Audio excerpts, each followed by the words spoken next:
¿Qué tal, amigos? ¿Cómo están? Qué gusto para mí estar nuevamente con ustedes con la palabra de Dios para hoy.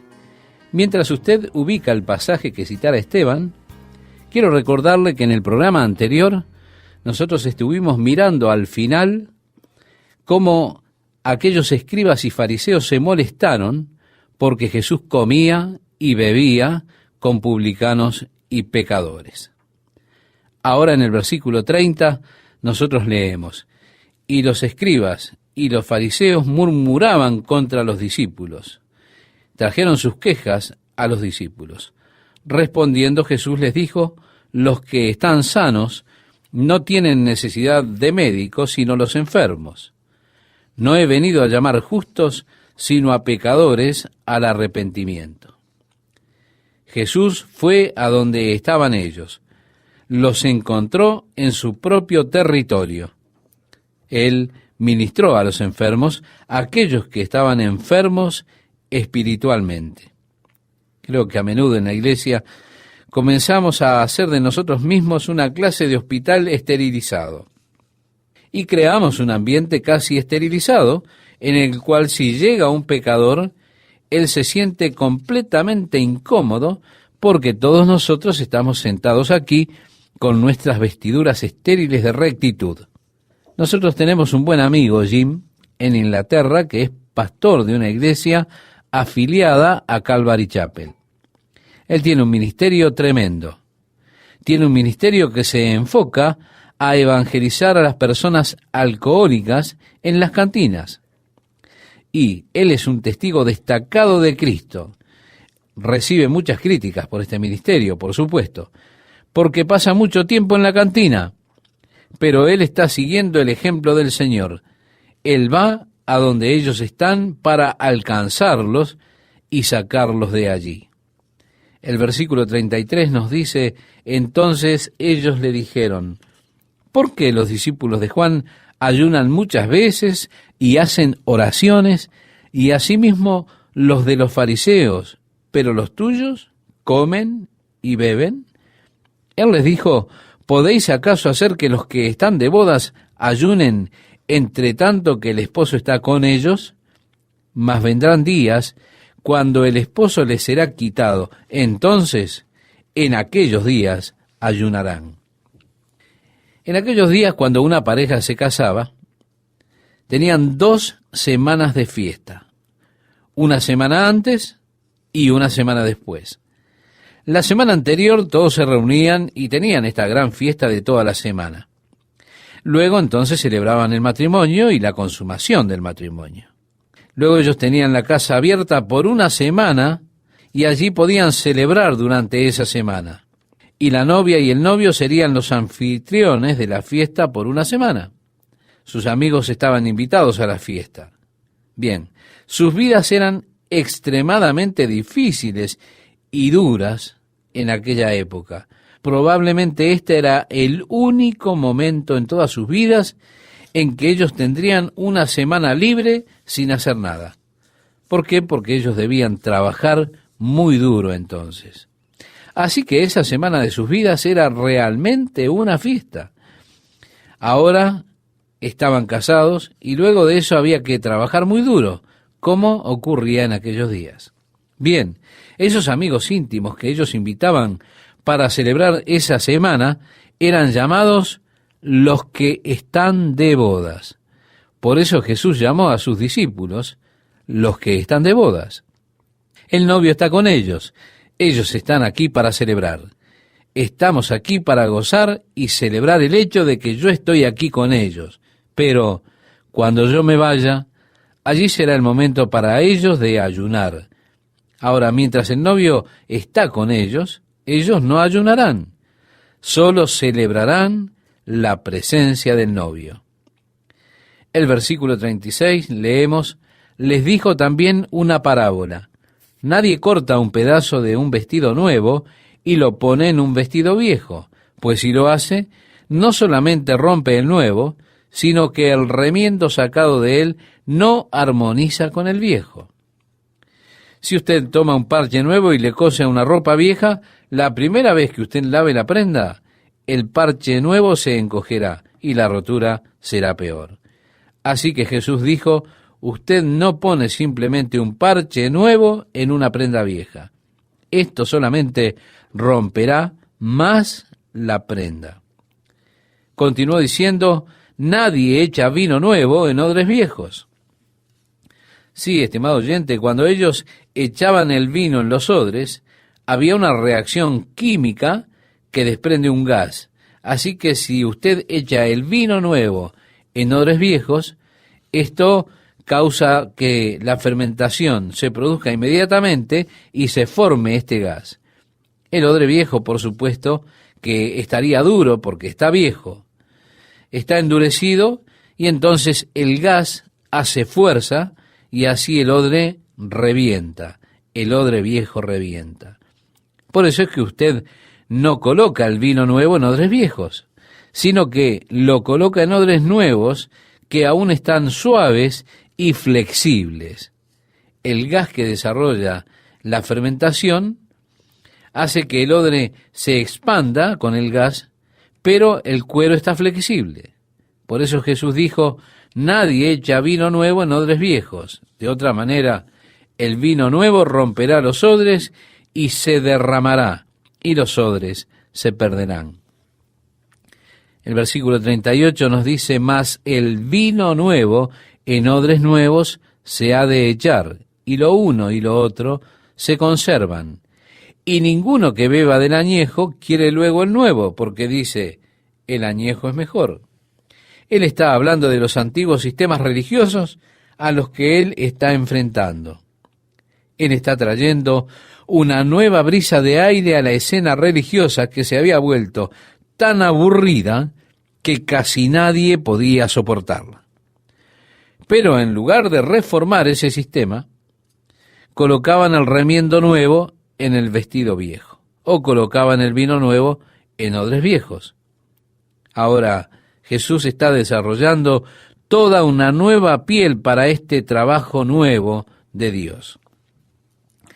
Aquellos que están acostumbrados a las tradiciones viejas siempre están disgustados cuando llega algo nuevo. Ellos dicen, es mejor lo viejo. Y esto lo vemos tan a menudo, ¿verdad? Nuevas ideas, nuevos pensamientos siempre son rechazados. Las personas están atrapadas en sus viejas tradiciones y se enojan cuando viene otra cosa. Bueno, los odres viejos estallan. Benditos los flexibles, ellos no serán quebrantados, podríamos decir en otras palabras. Que Dios nos permita, estimado oyente, ser personas flexibles. Y a medida que yo envejezco, sé que la tendencia mía es tener costumbres arraigadas. Mi oración a Dios es que Él no permita envejecer en este aspecto. Siempre oro, ayúdame a siempre estar abierto para lo que tú quieras hacer. He observado en la historia de la iglesia cuántas veces Dios quiso realizar un trabajo nuevo sobre la tierra. Él tuvo que salir de los sistemas organizados porque los odres viejos no podían contener el vino nuevo. Así que vemos este glorioso y fresco trabajo de Dios, pero Él tiene que crear una nueva piel para hacerlo. Y aquellos que vienen de los antiguos sistemas a menudo quedan choqueados u horrorizados. ¿Por qué? Por las cosas que ven. Niños sentados en el piso, eso está mal. Y no pueden manejar lo que Dios está haciendo porque no siguen nuestras nuevas estructuras. No encaja en nuestros patrones. Pero aún así, Dios desarrolla los nuevos odres para el vino nuevo. El verso 1 del capítulo 6 de Lucas nos dice, aconteció en un día de reposo. Si él tendrá que lidiar con un par de casos en el día de reposo, estimado amigo. Se presentará ahora a los fariseos. Ellos comienzan a buscar alguna falla de Jesús para condenarlo por las cosas que él está haciendo. Ellos lo condenan por comer con los publicanos. Él, por supuesto, habló en contra de esa condena diciéndoles, oigan ustedes, pertenecen a los sobres viejos. Y es así que no estoy tratando de darles el vino nuevo. Vamos a crear un nuevo sistema aquí. Esto dicho en otras palabras, ¿verdad? Y ahora Lucas señala un par de experiencias que ocurren en el día de reposo, cuando él se cruzó con los fariseos. Y el verso 1 nos dice, pasando Jesús por los sembrados, sus discípulos arrancaban espigas y comían, restregándolas con las manos. Ya lo hemos dicho en otros programas anteriores, alrededor de finales de mayo, cuando el trigo se está poniendo marrón y comienza a secarse. Si usted está en el área de Galilea, esto es tremendo. Es llamada la canasta de pan de Israel porque ellos plantan trigo allí y crece extraordinariamente bien. Y usted puede tomar ese trigo, lo puede frotar con sus manos, luego abre sus manos para que se huele la paja o la cáscara y entonces usted puede comerlo. Eso es muy, muy saludable. Pero al masticarlo se forma como una goma y usted puede masticar esa goma todo el día o puede comerla. Pero esto es muy saludable. Usted está tomando el trigo crudo y fresco. Cuando yo voy a Israel en esa época del año, a mí me encanta ir a través de los campos, tomar el trigo y hacer como hacían los discípulos, frotarlo en mis manos, quitar la cáscara y comerlo. Esto bajo la ley era totalmente legal. Si usted estaba hambriento, usted podía ir a un campo, podía comer todo lo que necesitara. Lo que no podía hacer era cargar alimento y llevárselo. Usted no podía llevar un cuchillo a ese campo, cosechar el campo de su vecino. Pero sí podía comer todo lo que quisiera allí en el campo. Así que esto era totalmente legal para los discípulos, el ir y tomar el trigo y frotarlo en sus manos y comerlo. Sin embargo, esto no lo era así en el día de reposo, porque no estaba permitido preparar comida en el día de reposo, ni estaba permitido llevar una carga. Y el peso de trigo podría constituir o podría hacer llevar una carga. Así que ellos comenzaron a buscar alguna falla en los discípulos y en Jesús. En el versículo 2 nos dice, ¿por qué hacéis lo que no es lícito hacer en los días de reposo? Respondiendo Jesús les dijo, ¿ni aún esto habéis leído? Lo que hizo David cuando tuvo hambre él y los que con él estaban, cómo entró en la casa de Dios y tomó los panes de la proposición, de los cuales no es lícito comer sino solo a los sacerdotes. Recordamos, David estaba huyendo de Saúl. Él tenía su compañía de hombres con él y vino a la casa de Dios, le pidió al sacerdote algo para comer y le dijo, no tengo nada para darte. David entonces dijo, tomaré el pan de la proposición. Esto no estaba permitido a ningún hombre. No podía comer de ese pan sino solo el sacerdote. Había 12 panes que se ponían en una mesa delante del Señor representando a las 12 tribus de Israel y la presencia de Dios sobre las 12 tribus. Los dejaban allí en la mesa por 7 días. Luego el sacerdote los comía. Bien, llega David, él está hambriento, sus hombres también. El sacerdote dijo, no tengo nada para comer. David dijo, muy bien, entonces tomaré el pan de la proposición. Y los tomó y comió y les dio a sus hombres para que comieran. Esto no era legal. Sin embargo, la preservación de la vida humana está más allá de la ley. Los discípulos tenían una necesidad humana, estaban hambrientos. Ellos venían atravesando el campo. Así que, en esencia, ellos hicieron lo que David hizo. ¿Por qué? Porque la necesidad humana trasciende la ley. Y entonces, así fue que comieron. Seguimos leyendo y nos dice Lucas, y les decía, el Hijo del Hombre es Señor aún del día de reposo. Aconteció también en otro día de reposo que él entró en la sinagoga y enseñaba, y estaba allí un hombre que tenía seca la mano derecha. Mateo y Marcos también nos cuentan esta situación, pero solo Lucas nos dice que era la mano derecha. Recuerde que Lucas era doctor, así que él está interesado en los detalles del problema físico de la persona. Es así que él es cuidadoso en notar que era la mano derecha la que estaba seca. El verso 7 continúa diciendo, y le acechaban los escribas y los fariseos para ver si en el día de reposo lo sanaría, a fin de hallar de qué acusarle. Mas él conocía los pensamientos de ellos. Y dijo al hombre que tenía la mano seca, levántate y ponte en medio. Y él, levantándose, se puso en pie. Entonces Jesús les dijo, os preguntaré una cosa, ¿es lícito en día de reposo hacer bien o hacer mal? ¿Salvar la vida o quitarla? Si le hubieran hecho esta pregunta a usted, estimado oyente, ¿qué es lo que hubiera respondido? ¿En el día de reposo está permitido hacer el bien o hacer el mal? ¿Cuándo es permitido hacer el mal? ¿Cuándo es permitido quitar la vida? ¿Se da cuenta? Ellos realmente no podían responderle a Jesús. Y así leemos, y mirándolos a todos alrededor, dijo al hombre, extiende tu mano.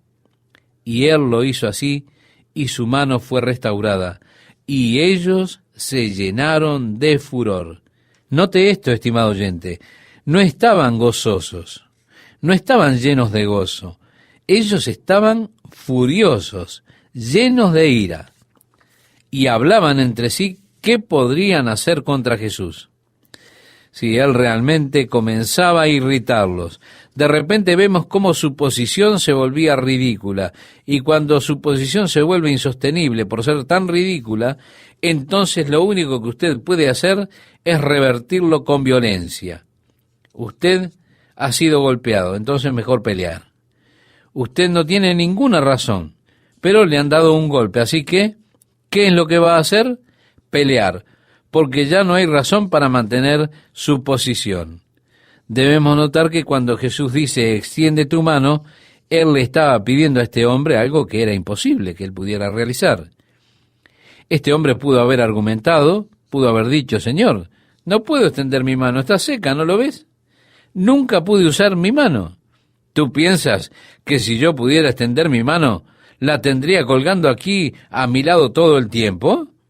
Él fácilmente pudo haber argumentado con Jesús y decir, no puedo hacerlo, Señor, desearía poder, pero no puedo. Porque Jesús le estaba demandando algo imposible para él cuando le decía, extiende tu mano. Sin embargo, en lugar de presentar sus argumentos a Jesús, él le obedeció. Cuando Jesús dijo, extiende tu mano, él intentó hacerlo. De repente este hombre descubrió que podía obedecer. Pero es imposible, yo no puedo hacer esto. Pero aquí está. Jesús le hizo una demanda imposible y él escogió obedecer.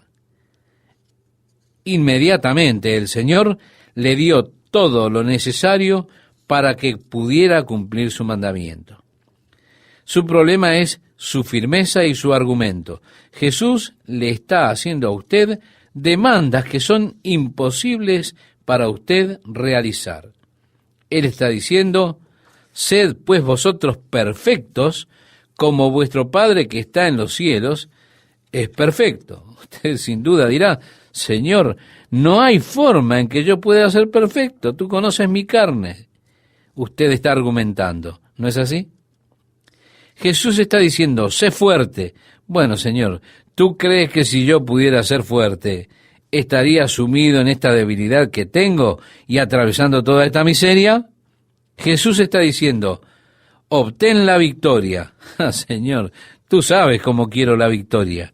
Y entonces usted puede poner todos los argumentos que quiera en lugar de obedecer. Pero en el momento en que usted obedezca el mandato de Jesucristo, por imposible que parezca, será en ese preciso momento en el cual Él le dará todo lo necesario para que usted pueda cumplir con ese mandamiento.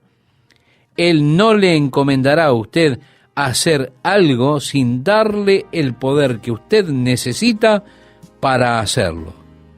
Lo que usted debe hacer solamente es obedecer. Esto me encanta a mí, estimado oyente. ¿Qué tal? ¿Cómo están? Es un placer para mí estar nuevamente junto a ustedes con la palabra de Dios para hoy. Leemos en el Evangelio de Lucas capítulo 6 versículo 12, como nos recomendara Esteban, y dice así: en aquellos días él fue al monte a orar. Nuevamente, Lucas nos está dando la perspectiva de la vida de oración de Jesús. Y pasó la noche orando a Dios, continúa diciéndonos Lucas. Ustedes que pasan toda la noche en vigilias en la iglesia, en el cuarto de oración, ustedes saben, ¿quién está con ustedes toda la noche? El Señor. Él dijo, porque donde están 2 o 3 congregados en mi nombre, allí estoy yo en medio de ellos. Esto es lo que leemos en el Evangelio de Mateo, capítulo 18, versículo 20. Él estaba acostumbrado a orar toda la noche. Entonces, usted está en buena compañía. Él pasó toda la noche en oración. ¿Por qué? Porque al siguiente día, él iba a tener que tomar algunas decisiones muy importantes. De aquellos discípulos que le seguían, él iba a escoger 12 que fueran llamados apóstoles. El versículo 13 dice, y cuando era de día, llamó a sus discípulos y escogió a 12 de ellos, a los cuales también llamó apóstoles. Él nos da el nombre de los 12. Lo podemos encontrar en Lucas capítulo 6, verso 14 al 17. Así que ahora él está atrayendo a personas, no solo del sur, del área de Judea y Jerusalén, sino que vienen de las áreas costeras del norte, de Tiro y de Sidón, para oírle y para ser sanados. Y así leemos, y los que habían sido atormentados de espíritus inmundos eran sanados, y toda la gente procuraba tocarle, porque poder salía de él y sanaba a todos. Es interesante que esta declaración, por supuesto, aquí es un doctor el que le está hablando a usted, es el médico Lucas, que está hablando del poder que sale de Jesús. Pero me resulta interesante que esto siguió a la noche de oración que él pasó. Este poder ahora, esta dimensión, este poder salía de él, y la gente venía y le tocaba para ser sanados. El verso 20 dice, y alzando los ojos. Ahora, aquí al final del capítulo, tenemos una versión abreviada del Sermón de la Montaña. En Mateo 5, 6 y 7, tenemos nosotros la versión más larga de este sermón. Hay algunas diferencias suficientes que algunos maestros no creen que este sea de hecho el Sermón del Monte, sino otro sermón en el cual Jesús tocó muchos puntos de los cuales había hablado en el Sermón de la Montaña. Hay suficientes diferencias como para sostener esta teoría en particular. El verso 20 dice, y alzando los ojos hacia sus discípulos decía, bienaventurados vosotros los pobres, porque vuestro es el reino de Dios. En otras palabras, ustedes pueden ser pobres aquí en la tierra, y según los estándares de la tierra, pero son bendecidos porque el reino de Dios les pertenece a ustedes. Bienaventurados los que ahora tenéis hambre, porque seréis saciados. Bienaventurados los que ahora lloráis, porque reiréis. Bienaventurados seréis cuando los hombres os aborrezcan y cuando os aparten de sí y os vituperen y desechen vuestro nombre como malo por causa del Hijo del Hombre, por mi causa. Jesús dijo, ¿verdad? Gozaos en aquel día y alegraos. Bien, nunca he visto a ninguno de ustedes gozándose y alegrándose de que alguien hable en contra de ustedes en su trabajo y les haga tener problemas, y si lo hacen, tan solo lo hicieron porque ustedes son cristianos. He tenido que aconsejar a muchas personas que han venido a mí con caras largas. Ellos venían desanimados, derrotados, prontos para renunciar, a causa de los problemas por los que estaban atravesando en sus trabajos a raíz de que son cristianos. Decían, no puedo creer el problema que tuve esta semana. O, mi jefe está molesto. Pero el Señor dijo, cuando esto suceda, alégrense y salten de gozo. ¿Por qué? porque vuestra recompensa es grande en los cielos. Porque he aquí vuestro galardón es grande en los cielos, porque así hacían sus padres con los profetas. Mas, ay de vosotros, ricos, porque ya tenéis vuestro consuelo. Ay de vosotros, los que ahora estáis saciados, porque tendréis hambre. Ay de vosotros, los que ahora reís, porque lamentaréis y lloraréis. Ay de vosotros, cuando todos los hombres hablen bien de vosotros, porque así hacían sus padres con los falsos profetas. Pero a vosotros los que oís, os digo, amad a vuestros enemigos, haced bien a los que os aborrecen, bendecid a los que os maldicen y orad por los que os calumnian. Hemos leído hasta el versículo 28, estimado oyente. Ahora, de pronto Jesús está dándonos un conjunto de mandamientos que son imposibles de realizar. Y como decía al comienzo, ahora estoy listo para discutir. Señor, ¿cómo puedo amar a mis enemigos? De ningún modo los puedo amar. Y es más, no quiero hacerle bien a aquellos que me odian. Yo no quiero bendecir a los que me maldicen. Verás, estos son mandamientos sobrenaturales. A mí me irritan. Encuentro que es difícil lidiar con ellos. En verdad que sí. Ahora, en tanto que estoy discutiendo con estos mandamientos, siempre voy a tener una parte de mí marchita. Nunca voy a cambiar. Siempre voy a estar tratando de vengarme. Siempre voy a ir atrás del ojo por ojo y diente por diente, buscando venganza y así siendo comiendo hasta por las úlceras.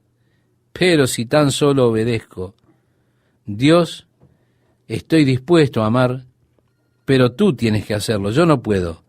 Bueno, si estoy dispuesto, encontraré que Él hará por mí todo lo necesario para que yo pueda obedecer este mandamiento. ¿Cuál es mi parte? Mi parte es estar dispuesto a obedecer, no a discutir con Él, sino solamente a obedecer. Y en esa voluntad descubriré el secreto de la victoria. Y a usted, estimado oyente, el Señor le dará la capacidad, le dará el poder para obedecer los mandamientos que Él ha dado. El verso 29 dice, al que te hiera en una mejilla, preséntale también la otra. Al que te quite la capa, ni aun la túnica le niegues. A cualquiera que te pide, dale. Y al que tome lo que es tuyo, no pidas que te lo devuelva. Y como queréis que los hombres hagan con vosotros, así también haced vosotros con ellos. Ahora bien, muchos de los maestros lo ponen por la negativa. Es decir, expresan estas cosas, pero por la negativa. No le hagas al otro lo que no quieres que te hagan a ti. Esto es algo muy común. Jalel, Confucio y todos ellos dijeron algo similar a esto, pero siempre lo dijeron tomándolo desde la parte negativa. Lo que fuere que sea desagradable para usted y que no quiere que se le haga a usted, simplemente no lo haga a otros. Es una buena regla a seguir. Pero Jesús expresó esto en un sentido positivo. Oiga, no solo lo negativo, no simplemente no golpearle porque no quiere que le golpeen a usted, sino que lo puso en un sentido positivo. Lo que quieran que las personas les hagan, hacerles a ellas así vosotros. Qué buena pregunta para hacernos, ¿verdad? ¿Cómo le gustaría a usted, estimado oyente, que le traten?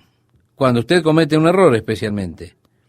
Quiere que sean agradables, comprensibles, simpáticos, ¿verdad? Muy bien. Ese es el modo en que usted debería ser con ellos cuando ellos cometen un error. Usted debería ser amable, simpático, comprensible. Como quiere que le traten las personas, así trátelas usted. Jesús dijo esto. Así que Él cambia de la forma negativa a la forma positiva. Esto nos guía a acciones positivas más que a refrenarnos de lo negativo. Ahora leemos en el versículo 32 que nos dice el Evangelio de Lucas capítulo 6, porque si amáis a los que os aman, ¿qué mérito tenéis? Porque también los pecadores aman a los que los aman. Y si hacéis bien a los que os hacen bien, ¿qué mérito tenéis? Porque también los pecadores hacen lo mismo. Y si prestáis a aquellos de quienes esperáis recibir, ¿qué mérito tenéis? Porque también los pecadores prestan a los pecadores para recibir otro tanto.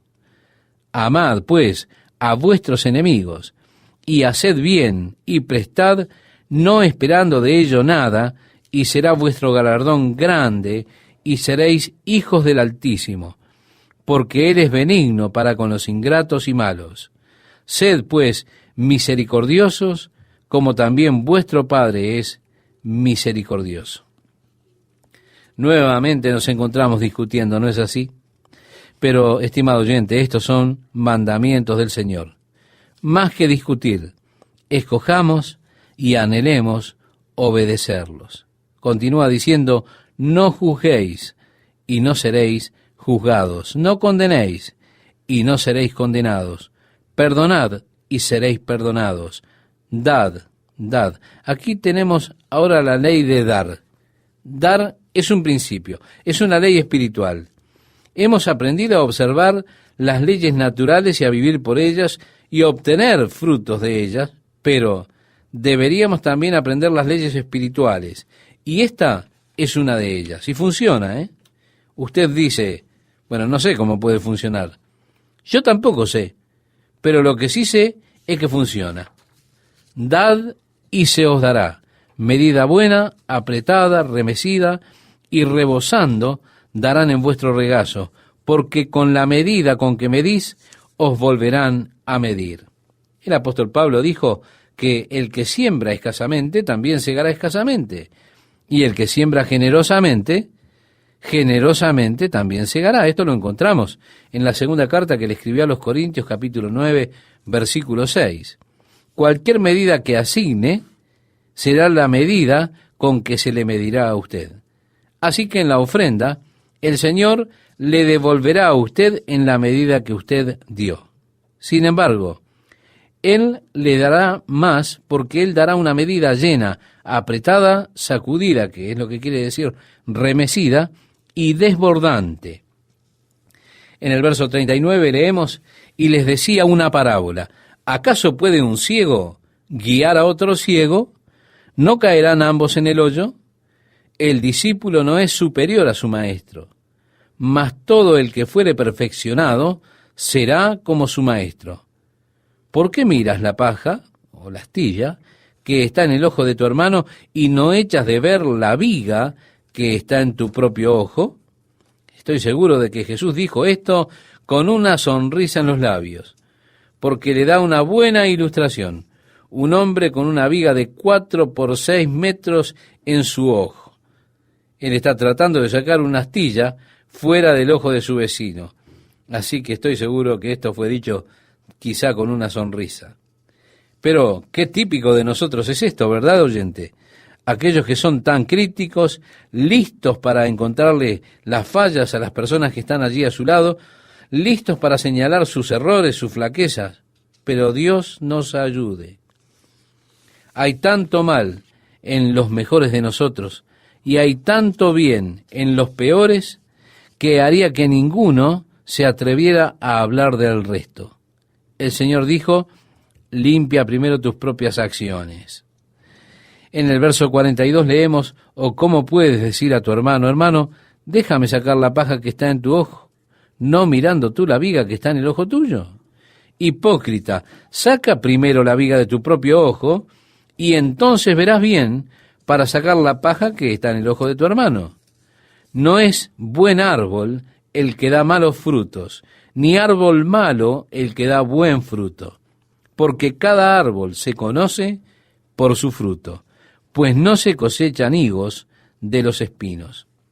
Y esto es realidad, ¿verdad, estimado oyente? Usted no sale y recoge higos de esas tunas que habían allí en Israel. Lo único que tenían eran espinas. Luego agrega, ni de las zarzas se vendimian uvas. Cada cosa da fruto según el tipo que tiene, ¿verdad? Según su tipo. Y agrega, el hombre bueno del buen tesoro de su corazón saca lo bueno, y el hombre malo del mal tesoro de su corazón saca lo malo, porque de la abundancia del corazón habla la boca. Y todo lo que tiene que hacer para conocer a una persona es pararse y escuchar lo que conversa esa persona. Porque eso le va a demostrar lo que está en su corazón. Pues aquí dice, de la abundancia del corazón habla la boca. Es lo que sale, lo que revela lo que hay dentro del corazón. Pararse cerca y escuchar a algunas personas es como destapar un pozo negro.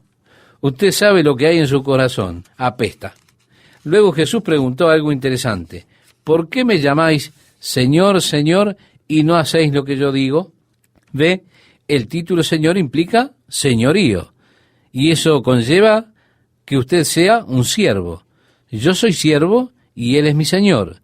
En nuestra cultura no entendemos lo que era ser esclavos.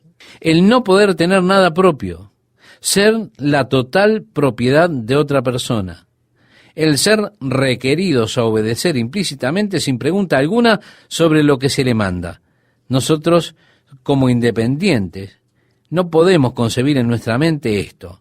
De modo que encontramos fácil el decir, oh Señor, Señor.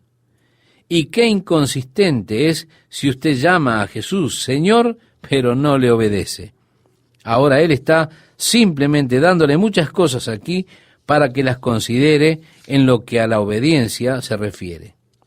Santiago dice, sed hacedores de la palabra y no tan solamente oidores, engañándoos a vosotros mismos. Esto lo dice Santiago en su carta en el capítulo 1, versículo 22. Al leer lo que Jesús está requiriendo idealmente de nosotros y mandándonos a hacer, decimos, oh Señor, no pienso que pueda hacerlo, no hay manera de que lo haga. Luego su respuesta es, ¿por qué me llamáis Señor, Señor, y no hacéis lo que yo os digo?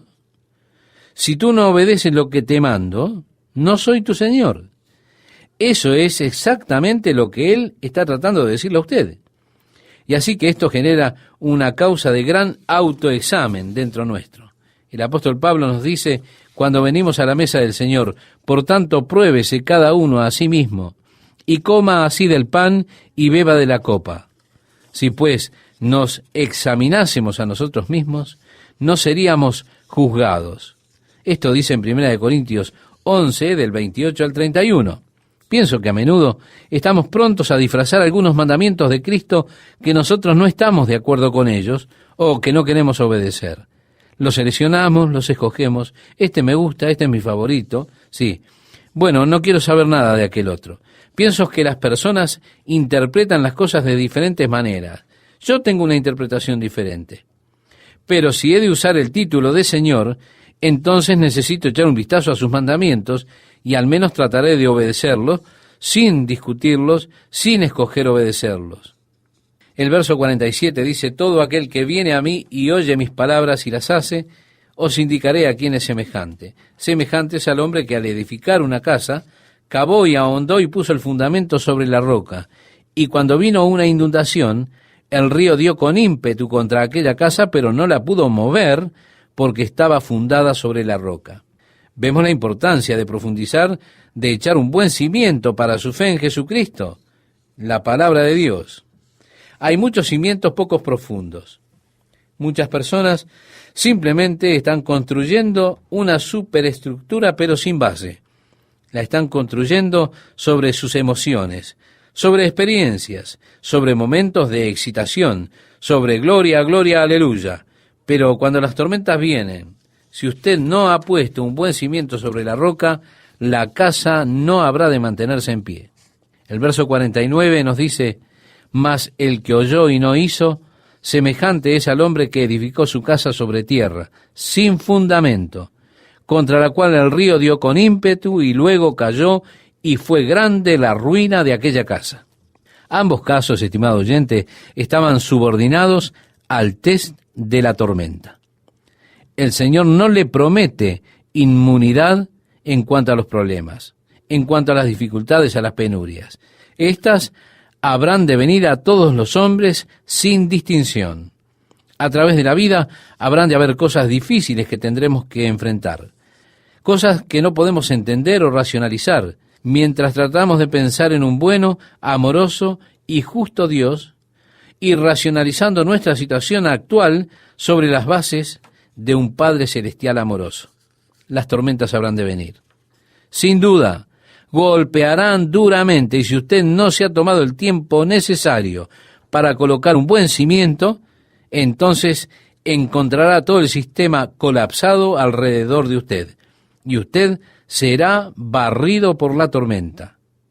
Qué importante, estimado oyente, es cavar profundo, poner un buen fundamento, es decir, que obedezcamos, que hagamos las cosas que Jesús manda. Practiquemos haciéndolas en lugar de simplemente estar discutiendo con Él, diciéndole a Él por qué no podemos hacerlas y excusando nuestro fracaso. Créame, Él no quiere que usted se excuse de su situación. Él quiere que usted cambie su condición. Usted dice, no puedo hacerlo. Está perfectamente bien, Él lo sabe, pero hágalo de todas formas, porque cuando usted anhela obedecer, todo lo que necesite para obedecer le será dado en ese preciso momento. Dios nos hace tener la voluntad para hacerlo. Oremos, estimado oyente. Padre, te agradecemos nuevamente por el estudio de tu palabra. Y Señor, queremos ser hacedores de tu palabra.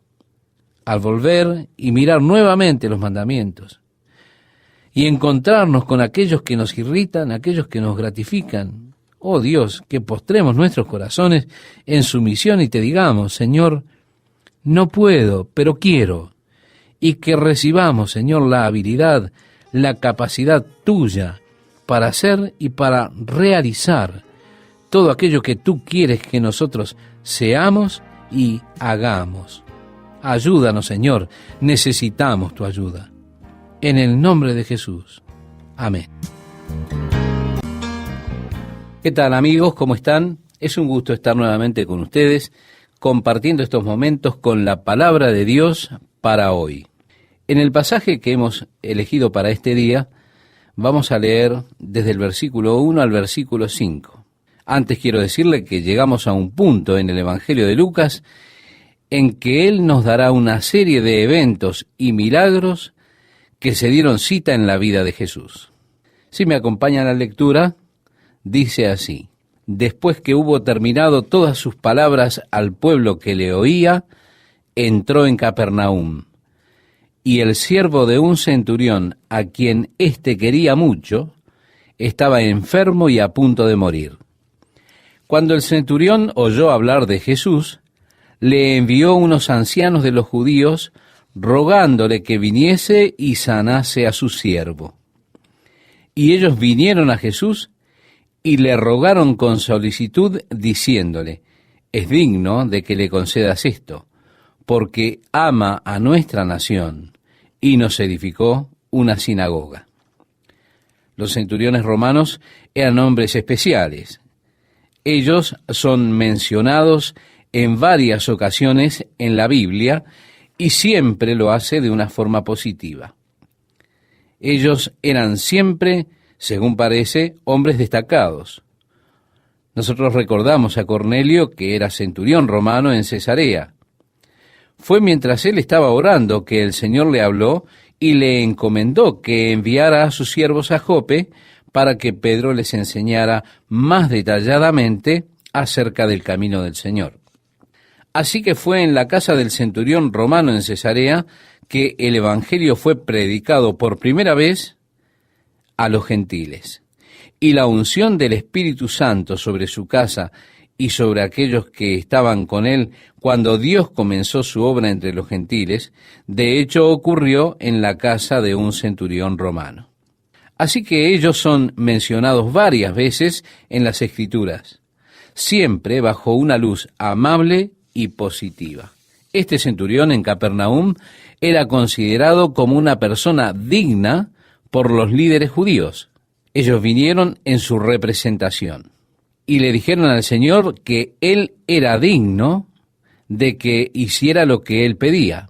Esto es interesante para mí porque las personas judías, incluso en el día de hoy, y estoy seguro de que no tiene antecedentes en el Nuevo Testamento, pero en el día de hoy ellos tienen premios que entregan a las personas que consideran dignas. Mire, de hecho, yo he sido premiado como persona digna por la comunidad judía. sea lo que sea que ello signifique. Créame, yo no lo he descubierto aún, y no sé si yo realmente quería este premio, pero pienso que debe ser bueno, porque en el momento en que me entregaban el premio, ellos estaban sonrientes. Pero es un título que ellos entregan, como le decía, aún en el día de hoy, a una persona. Yo supongo que es una persona de fuera de la fe judía, una persona que muestra bondad y que muestra consideración hacia los judíos. Esta es mi estimación acerca de ese título.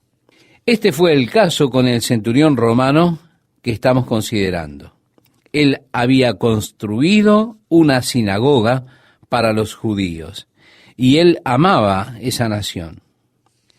Teniendo esto como sus credenciales, los líderes judíos vinieron y le rogaron a Jesús que le concediera este favor al centurión, sanando a su siervo.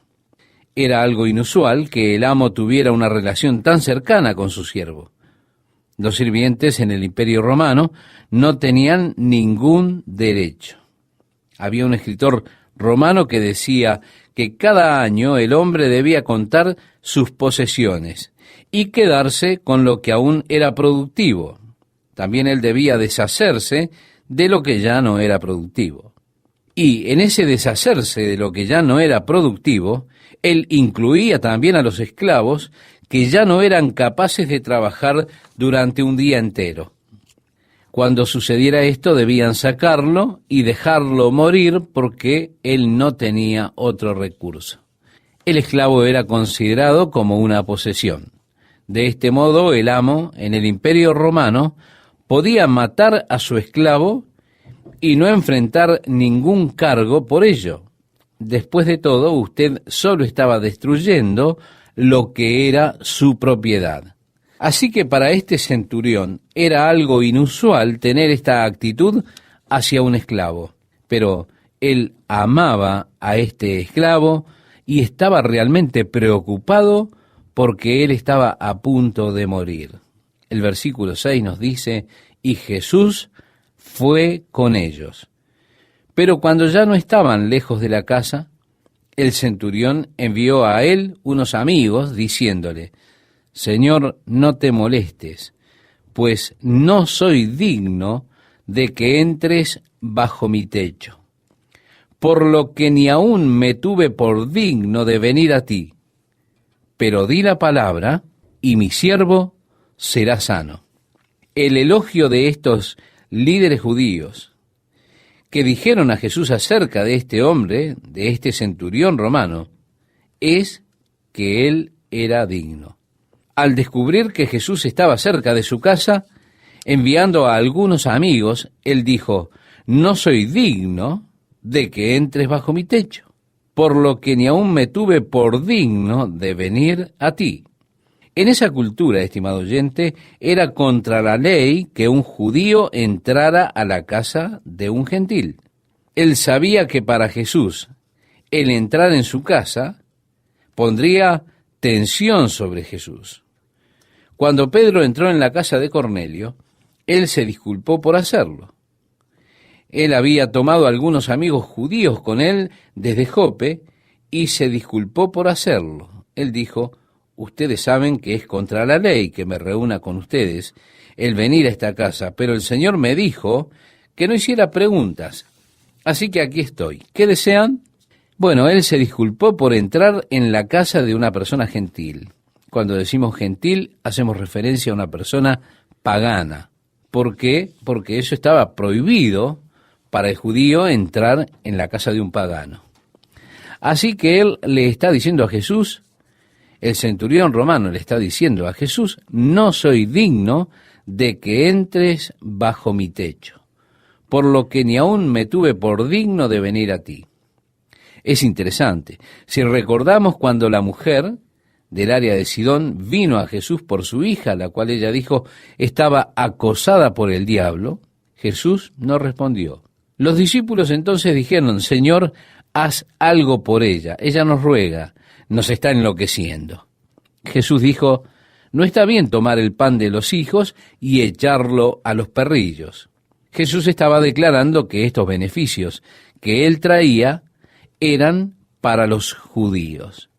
Este centurión no se sentía digno de venir a Jesús y pedirle a Jesús que fuera a su casa.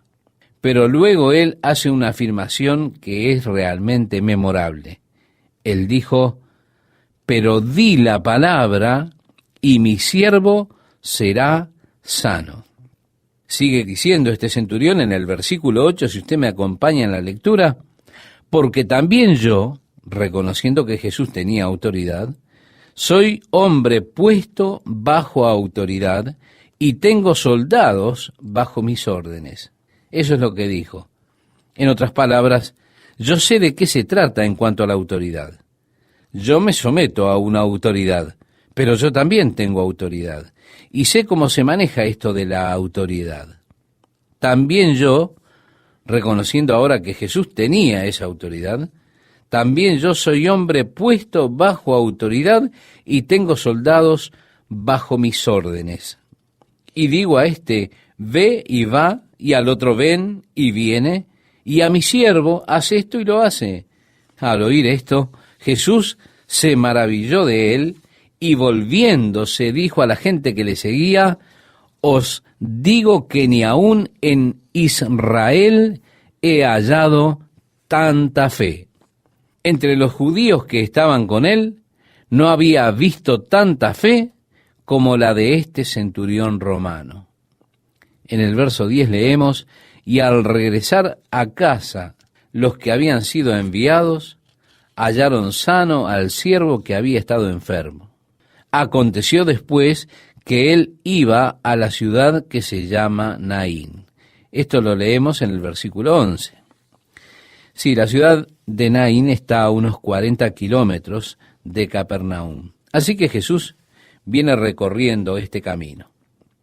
Continuamos la lectura y nos dice: e iban con él muchos de sus discípulos y una gran multitud. Cuando llegó cerca de la puerta de la ciudad, he aquí que llevaban a enterrar a un difunto, hijo único de su madre, la cual era viuda. Y había con ella mucha gente de la ciudad. Y cuando el Señor la vio, se compadeció de ella y le dijo: no llores. Estimado oyente, la escena no podía ser peor. Una mujer que era viuda, ahora viene siguiendo la procesión que lleva a su único hijo a enterrarlo. En esos días ellos no tenían ataúdes. Generalmente los cargaban en una canasta y los colocaban en un sarcófago. La palabra sarcófago viene del latín y significa comedor de carne. Qué interesante, ¿verdad? Ellos tenían en Israel sarcófagos de piedra caliza. De hecho, usted puede verlos en las excavaciones donde ellos excavan en los caminos. Los destapaban y los dejaban allí a los costados y los puede encontrar por todas partes. Hay algo en la piedra caliza que consume la carne rápidamente. De hecho, esto ocurre en un mes y poco. Por eso el nombre de sarcófago, el comedor de carne. Así que generalmente los colocaban en los sarcófagos hasta que se consumiera la carne y luego enterraban los huesos. Probablemente este muchacho estaba siendo llevado en una canasta hacia el lugar del entierro, a alguna cueva, a algún sarcófago, y la madre viuda iba con la multitud. La escena es realmente terrible. Y ellos no solo lloraban, sino que gemían. Y Jesús tuvo compasión de ella. En el griego no hay palabra que exprese mejor el sentimiento de condolencia que la palabra aquí traducida como compasión. Es usada muchas veces por Jesús. Es la palabra griega más fuerte que expresa el sentimiento más profundo hacia una persona. Jesús tuvo compasión de ella y le dijo: no llores. El verso 14 nos dice: y acercándose tocó el féretro, y los que lo llevaban se detuvieron, y dijo: joven, a ti te digo, levántate. Entonces se incorporó el que había muerto y comenzó a hablar, y lo dio a su madre. Y todos tuvieron miedo, y glorificaban a Dios diciendo, un gran profeta se ha levantado entre nosotros, y Dios ha visitado a su pueblo. Estimado oyente, este término, Dios ha visitado a su pueblo, si usted regresa al primer capítulo, al nacimiento de Juan el Bautista, cuando Dios abrió la boca de Zacarías, su padre, él comenzó a profetizar, y algunas de las primeras palabras de esa profecía allí en el primer capítulo fueron, bendito el Señor Dios de Israel, que ha visitado y redimido a su pueblo. Aquí las personas están declarando, Dios ha visitado a su pueblo. He allí el cumplimiento de esta profecía de Zacarías. Leemos el verso 17 y nos dice, y se extendió la fama de él por toda Judea. Judea queda hacia el sur a unos 100 kilómetros. Así que esta historia acerca de este joven que había muerto realmente se esparció y él fue vuelto a la vida por Jesús. Desde el versículo 17 al versículo 20, le invito, estimado oyente, a que me acompañe en la lectura, si tiene allí abierta su Biblia. Dice así, por toda la región de alrededor, los discípulos de Juan le dieron las nuevas de todas estas cosas.